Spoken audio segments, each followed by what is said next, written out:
Welcome everyone to another solo Screams After Midnight Shudder review, where I review Shudder exclusives. But I missed last week, but most weeks. We're here today to talk about a movie called Porno. There's a movie called Porno. Before anyone cracks any jokes, it's about a group of theatre employees. I think in 1991, 1992. I think it's a period piece, just based on the movies that are playing and the fact that none of them have cell phones, and they watch this old hidden porn film reel, which is also satanic and raises a succubus, which tries to sort of take them one by one. And this is sort of after hours, after the closing times, where it's just them in the theater during the middle of the night.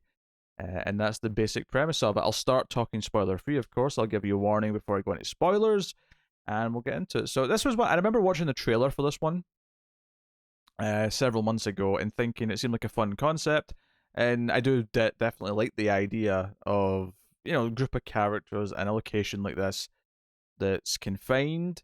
It seems like a fun idea for a horror comedy where you're going to have a lot of dumb sex jokes and potentially some grotesque stuff. So how do I feel about it? How does it shape up? I'm very mixed on it. It's because I was really into like the opening. I mean, when I say really, I mean it's not like it was like giving me like signs of a masterpiece or anything, but I was mostly into the opening 10, 15, 20 minutes where it was just kind of setting up the characters where they weren't super great. The acting's not amazing.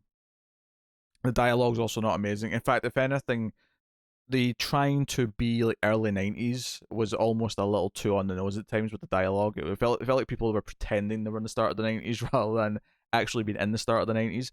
But I was generally speaking liking some of the characters that were setting up. They were all distinct enough, which is one of the problems that you can sometimes have with these, direct to VOD movies, these low budget movies we get these days. You'll have a lot of bland characters that are all a bit too samey. These are a bit more distinct, if not super interesting in their own right, but enough that I got a good sense of who each person was without knowing their names. And some of them are a bit more entertaining than others. There's kind of this straight edge projector, the projectionist. He's wearing this flannel shirt, so he sticks out because everyone else is wearing these like little bow ties and like vests because that's what their uniform is. But the projectionist is wearing this flannel shirt, and he's talking about being straight edge a lot and how he gave up smoking, and he's very religious. And the manager of the store or the theater is very religious. He makes them pray in group before the start of their shift. All these things. But it was setting up this sort of interesting tone and interesting batch of characters, to a point, right? Not the most interesting by any means, but I was like, okay. I like this as a setup. I like this as for where it's going. It's not done anything to upset me yet. And honestly, the movie has its moments. I think this is where I get kind of frustrated. Is that there's key sections of the movie, key sequences where it kind of comes to life and it'll do something really outrageous and it's very memorable. Like some of these visuals you'll stick with you for a while, because it is definitely full on, sexual nudity, a lot of full frontal stuff, both male and female, a lot of over the top gory stuff associated with that as well. So that gives you an idea of kind of some of the stuff you're going to be seeing. Very cringy, very like, oh my god, oh please no.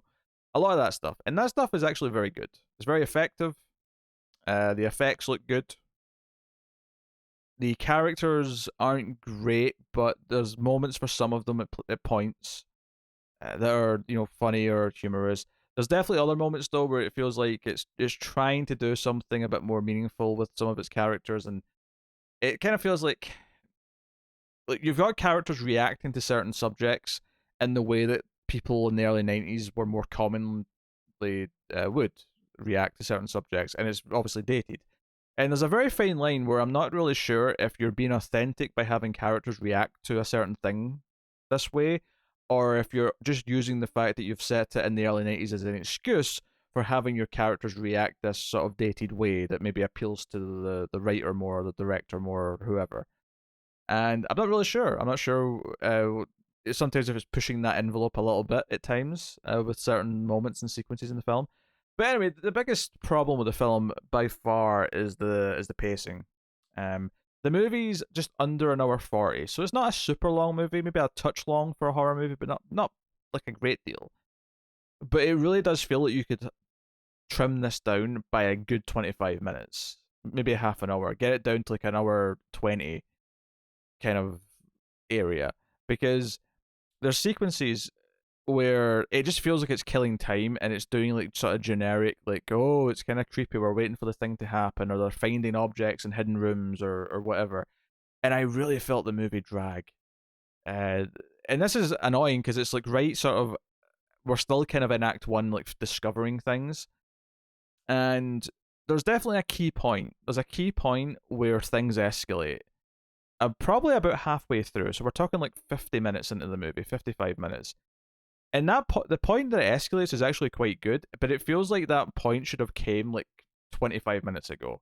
It feels like if we'd reached this 25 minutes ago, it'd be setting me up for how I should feel for the rest of the movie.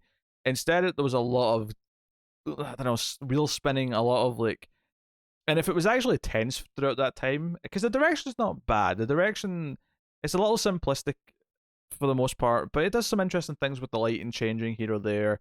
It's not incompetent by any means. It feels very solid in that way, but it doesn't do really anything with the characters, or the sequences to actually create much of a mood. Like it feels like it's trying and failing, to the point where there's definitely this large sections where it's dragging, where I just feel a bunch of modern filmmakers trying to make a low budget horror movie, as opposed to actually feeling like a low budget horror movie from the era that it's trying to emulate. One of the feelings I had about halfway through is that I think this has its moments, and I enjoyed the moments that were good, and some of the jokes that were good. But there was a lot of it where I was just sitting thinking, if this was actually made in like 1992, I probably would like this a lot more. Probably even more so if it was in the 80s, to be honest. I'm just saying 1992 because that's when it's set, give or take. If I remember correctly, because the movie that's playing at the theater is A League of Their Own, which I think was 1992. It's thereabouts, if I'm a little bit off. So I did feel the pacing. I felt that pacing where the script needed to be a bit tighter, where the pacing of the edits need to be a bit tighter. It just feels like it's this weird thing, and it's I feel like a dick sort of critiquing this, because this is one of these times where someone in the comments might go, "Well, do you think you could do better?" And probably not, because I've not practiced, I'm not trained to do it, but I don't have to be a good singer to notice when someone else is off tune, right? I can tell when someone else is not singing properly. One of my least favorite critiques of a critique of anything is, well, could you do better? Well, no, that's not how critiquing works. You don't have to be a gourmet chef to taste some bad food and go, oh, that's disgusting. In fact, hell, sometimes you might taste food that's objectively really well made and really a delicacy, but to your taste buds, it's disgusting. So that was a bad comparison. But the complaint I'm going to make here is that there's a lot of low budget horror movies, especially, and I think it's just because so many low budget movies are horror movies, because they are seemingly things you can do for cheaper, and they are things you can do for cheaper. You can make a horror movie for much less, and a lot of the classics prove that. A lot of the best horror movies ever made were made for next to nothing, and they look good. They have good writing. They have a good pacing. They have good tension. They have good everything, or enough good things anyway. And a trend that I see with a lot of these modern low budget horror movies, and what really sticks out when I'm watching them, especially when it's one like this, where the concept is something that appeals to me. I like the bottle nature of it, of all being in the movie theater. The idea of the sex, the succubus trying to seduce each one of them individually and like sort of present herself in a way that would appeal to them, which is an idea that's presented once or twice, but never really quite goes far enough. Like, I kind of wish they set up that some of them had more particular tastes. Like, one example is that she's smoking for the guy who's quit smoking, so it's the double appeal of that, the temptation. I wish they went further with that with the other characters. But okay, so what are they all into? What do they all like, and what are they specifically into? Not because, not for the variety of sex in it, but for the almost the jokes you can do with that. Like, maybe you reveal that someone's into something really weird because the succubus appears as like a clown or something. Like, wait, who's it appearing for just now? It's a clown. And it just like goes over to the one weird guy who's like, they're like, oh, you're into clowns? Like, you could do something with that, because it is meant to be kind of lighthearted and meant to be, it is meant to be a horror comedy. It's meant to be kind of silly, and it almost never does anything with that concept, despite the fact that it is very much baked into the story idea. A lot of the sexual encounters feel kind of the same. They don't feel that distinct or unique. Um, there's only one or two where it feels like the trying to hold back and trying to not be aroused by what the sex demon's doing is actually used to create a build. No pun intended, but there is one or two effective scenes that do that. So it's a shame when all the rest of them don't really feel like they are doing anything with it. It just kind of feels like it's going through the motions. But anyway, back to the core thing I was saying is that a lot of these movies, it feels like they're just the pacing is off. It feels like one of the key things in a good horror movie is good slow building tension. But one of the problems that I see in a lot of low budget horror movies is that it seems like a lot of directors want to do that, and the script wants it to have that slow building tension of having the slow moving around and looking for things in the dark, and but you actually have to have the directorial skill, and the script actually has to have drive for those moments for to actually create the atmosphere and the tension that is the point of it. So what happens in a movie like this when you have characters who are not that interesting, with dialogue that's not that good, that's kind of exposing some of the acting a bit, is that we're just watching a movie essentially go through and pretending to be a slow, suspenseful horror sequence, and we end up sitting there being kind of bored. And I feel that a lot with modern low budget horror movies. On Streams After Midnight with Tim, we see tons of movies where I have this feeling by the end of it where I feel like I know exactly the sort of movie these things are trying to be.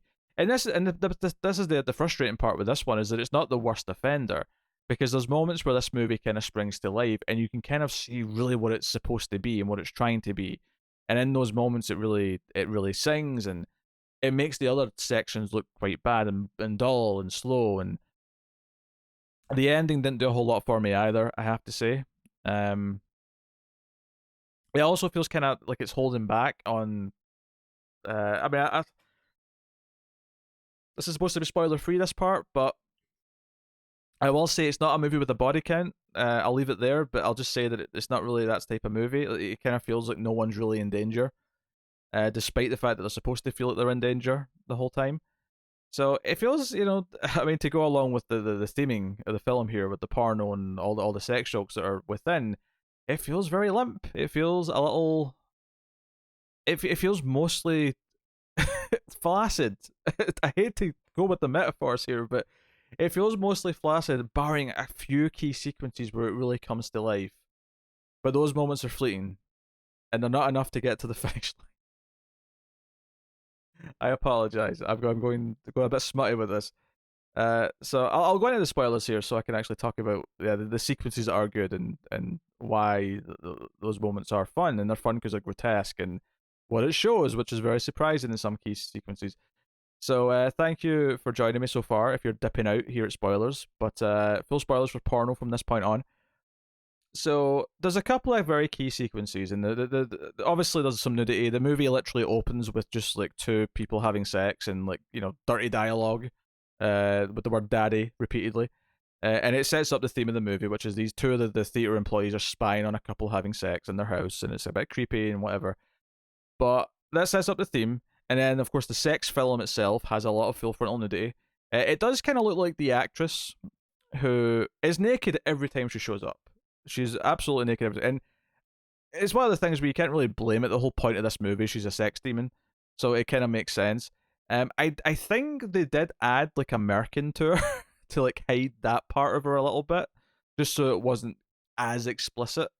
Which I'm not going to blame them for, but I guess my only critique is that it's a bit obvious that it looks a bit padded, I suppose, for lack of a better word. A bit bushier than perhaps it was supposed to be, but it sticks out a little bit. It's sort of distracting because you can sort of notice it. There's also a lot of prosthetic penis in this, because for the first like 40 minutes I was thinking, is it all going to be lady nudity? Is it going to really hold back on that? But there is like a random cutaway when the film's playing again in the theater, and it just cuts to like a close up of a dick, and it's kind of like, oh, okay, all right, there was dick in my face there, fine. And all of a sudden, there was dick. So whatever. The movie picks up though. The moment that I was saying where the movie really feels like it's sort of starting to hit kind of the what it's supposed to be is when all the characters who have had a couple of encounters where they've seen the succubus, and they've had like a moment where it was almost sexual, but something get interrupted, so it didn't happen. is they all end up in the manager's office, who's left for the night. Because the female character, Chastity, she's like the assistant manager, so she's been left in charge. They all end up in his office. The keys to get out have all disappeared, but they find like a really creepy, like hidden video camera behind like a wall in the ladies' bathroom, which is adjacent to the manager's office. And they watch a little bit of it and they see what it is, and they actually turn it on, so it's like a live like recording. So they've got it hooked up to the TV, and the manager happens to come back to the store and gets in, and the manager goes in there looking for the employees. Why he's looking in the bathroom, I'm not really sure. Because he knows they're all there. Because he knows they were going to watch something. Because they've got this, employee movie night on a Friday that they always do, and it's just like a done thing. It's just that they happen to like find this room, which I'll get to how they found the room later. Because there's a weird, crazy homeless man that is part of the plot.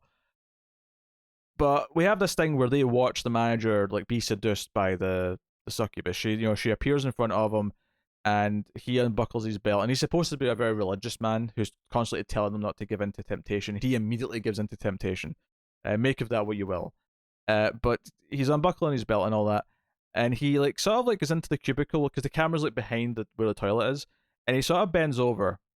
So it sort of makes you wonder exactly what's going on here. That he's the one bending over, but uh, you don't see her. She's sort of out of frame, but he just starts, breathing and panting, and he's clearly building to a finish.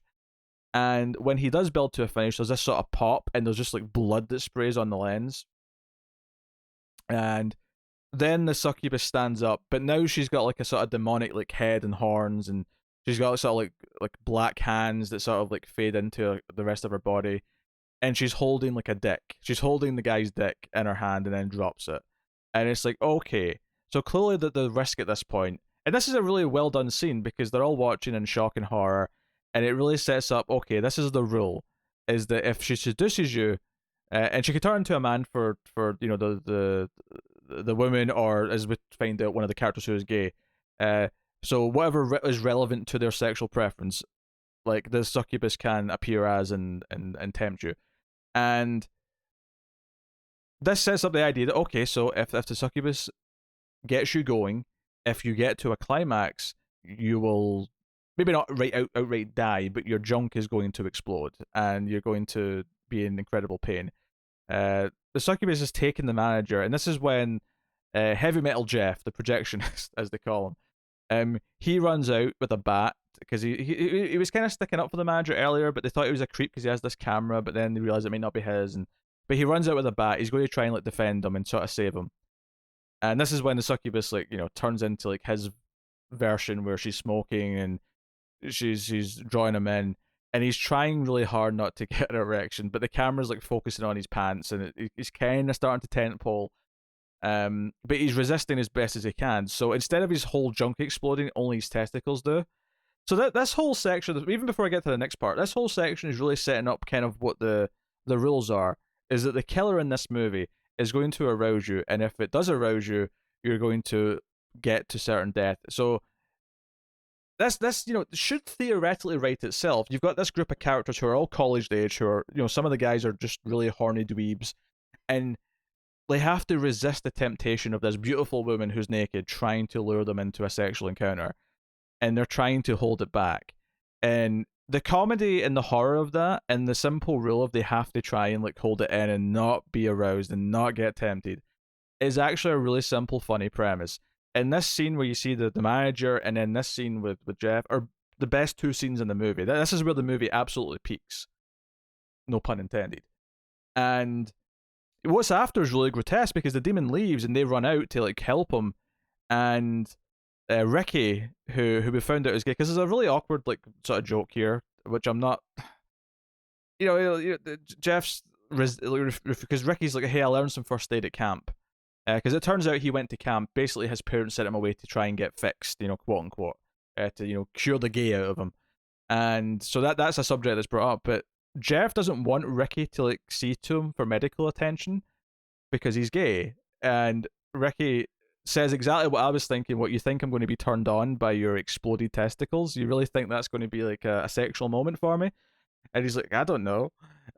So it's just kind of a weird bit of humor that I feel like it's trying to be of its era and it's trying to make some dumb gay jokes, but it just kind of comes off as I wouldn't even say it comes off as offensive. It just kind of comes off as really like shit.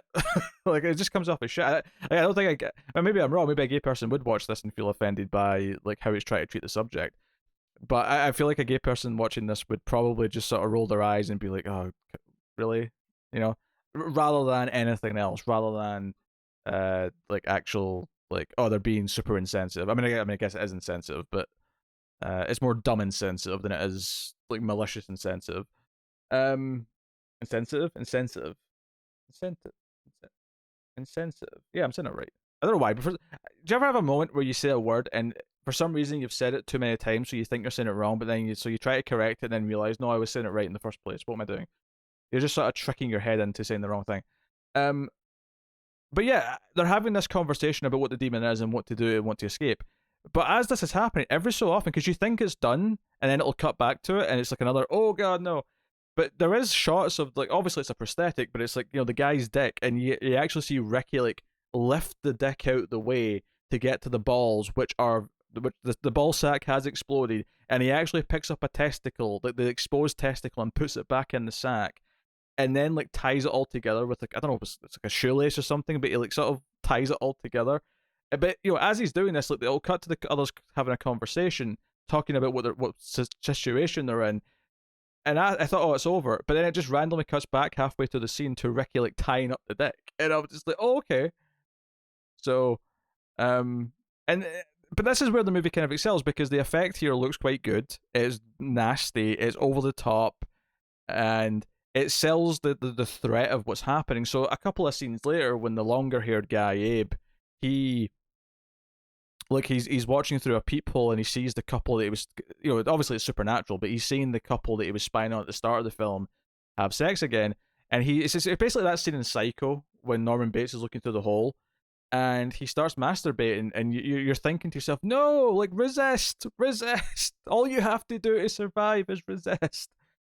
And like so the idea of the movie kind of set up there, but unfortunately I think it does kind of slow down again after this. And like because one of the characters, Todd, disappears, and it tries to do a little bit of a plot where the long-haired guy Abe feels guilty because he got him in trouble with his spying that happened before the movie started. It's like their backstory, and it tries to like set up the idea that he's trying to like, redeem himself by helping Todd, and Todd and Jeff end up, or sorry, Jeff and Abe end up following Todd into like this sex hell world where the demon takes, because so they find the hidden room at the start of the movie because this homeless guy is broken into the theater and he runs into this place, and it turns out he used to run like the sex cult here in this what used to be a porn theater back in like the 70s or something. And he, thankfully doesn't get completely naked, but he is in his underwear. We hear that he's already cut off his own dick, and he sacrifices himself so the sex demon can come through in physical form through his body. And she takes Todd to the hell world. And the end of the movie is the three guys are in the hell world, and Todd has like been possessed, and he's trying to kill the other two. So they're trying to talk him out of it. There's some whatever moments there. In the real world, Chastity's got a plan to basically, because she read a little bit out of the demon book earlier. There's some really generic scenes in this where she's reading out the book earlier on and she doesn't realize it's a serious thing, but then later at the end she has a little montage flashback where she's like, oh my god, I read about this in the book. You have to kill her with a sacred dagger, which just happens to be there. So there's no like goal of getting to the dagger or anything like that. It's just no, it was there. It was easy to get. They've got it now. But the plan to defeat the demon is to have Ricky, who's the gay guy, basically take his clothes off and dance sexy to lure the demon out to sexually seduce him. And the demon does as a guy, but I feel like there's supposed to be a joke here where he forgets that this is like a plan to trick the demon, and he just gets into it, because we cut back to him and he's just like pounding away and he's like into it. And Chastity's like sort of sitting like in the theater seats, like saying, "Hey, are we ready for me to turn on the lights and then you can stab her?" And he's like, "No, give me a minute, give it." And he's like into it, and you're thinking, but if you finish, you're going to explode. Like, why? Why have you forgotten what this demon does? Why have you lost yourself into this? But it does it without really like building up to it or anything like that. It just sort of cuts to him and he's already sort of mid-sex, and I don't know, it's kind of weird. there's moments here where it feels like there was like a potential great idea for a moment where he forgets this is a plan and he just gets into the sex because he's overtaken with the lust and the horniness and whatnot. But he instead has just lost himself, and there's like it's almost a nothing moment. That even like I almost wanted Chastity to start yelling out like, "No, don't give in. Remember what's going to happen. You know, resist the sexual urge." Um, but she never really does. She never really like yells anything to remind him why he's not supposed to be into this. She just kind of accepts that he's in the middle of it and is like, "Okay, I'll let him go a bit further." I guess I don't know. It's weird. It doesn't feel like the characters like communicate and react in a way that makes any sense to me in these scenes, and it makes them kind of just, instead of being entertaining and like a funny like way to fight the demon, it turns into just being kind of mildly confusing and unsatisfying. Yeah, so that's a shame. But it works. They end up stabbing the demon, and the others come back from the hell dimension, and they break out of the theater, and that's it. So the only one who actually died, seemingly, was the boss, was the manager. All five main characters, the four employees and the projectionist, they all survive. Which, I mean, I guess is fine. But it kind of feels like a movie that was begging for a couple of kills, like a couple of sex-related kills where the demon gets them, you know? I didn't really need all five of them to survive necessarily. So it is a bit weird. So it feels a bit lackluster, unfortunately, in places, which is a shame because there's a couple of moments, and the general sort of setup and idea are pretty good. And a couple of moments are solid. And, you know, some of the actors and it's maybe more the dialogue and the direction's fault than it is the actor's fault. But sometimes, occasionally, like the actors, when they're trying to sound like they're in the early 90s, it comes a bit forced, or whenever they're talking, when it turned, you know, Chastity turns out to be the one who told the manager that Ricky was gay, which like got back to his parents, but sent him to camp, and she's into him, so she's conflicted by that, and like all this stuff. Whenever this stuff comes into conversation, it feels a little bit forced as well. It feels like it doesn't quite know how to address that in an early 90s way. So that stuff's a little bit awkward, but I don't actually think the cast are bad. I actually think the cast are perfectly fine for this type of movie. I just don't think the script plays to the strengths of what this movie should be doing, and instead kind of suffers what a lot of direct to horror VOD and movies of this kind do these days, which is it just feels like it's just a little bit blander than it should. And I think trimming down some of the time that's killed between the better segments would help a lot. And then I think on top of that, you tweak a few other things and maybe kill a few characters, and you know, maybe you have something there. You know, I love the idea of like someone being seduced and then having all the other characters like yell and be like, no, no, don't, you know, try to like yell things to maybe like turn the person off or something. Like have someone like yell things about their mother or something so that the guy will like realize and snap out of it and be like, oh no, you know. There's routes to go down here, I think, that maybe weren't explored, which is a shame. It's not the worst watch ever, though. Like I say, there are moments that are memorable. And as a streaming movie, yeah, like put it on, maybe while you're doing something else, and there's a couple of segments that you'll get a kick out of. I don't regret watching it by any means. I would say it's better. You know, the last movie we did was Lingering. I would say I get more out of this than that. It's definitely, it's probably better than Blood Vessel as well. I think Cleansing Hour definitely has a beat though. Yeah, which did have its problems, of course. But as far as rating this goes, I'm probably going to go with probably something in the middle. There's some good things about it. There's some bad like warning signs and like, you know, very generic elements that just come across as dull. So I think I'm going to go with a straight 5 out of 10. But it's not the worst watch in the world. And if you need something to throw on in the background, something to, you know, just, you know, work through the Shudder library, it's not the worst thing you're going to find. So there you go. That's Porno. So thank you for joining me. Let me know in the comments if you've seen the movie, what you think of it. Please do like and subscribe. Liking is super important, and it is the free way to support everything we do and help keep all the content coming. But you can, of course, support us with some money over at patreon.com/MailFuzzTV if you want to do that. You get some bonuses, you get some early access to some stuff. So go and have a look and see if you're interested. But otherwise, that is me. So you also catch us on Twitter at ScreamsMidnight. So thank you once again for watching or listening. Always appreciate it. Keep watching scary movies, and I'll see you next time.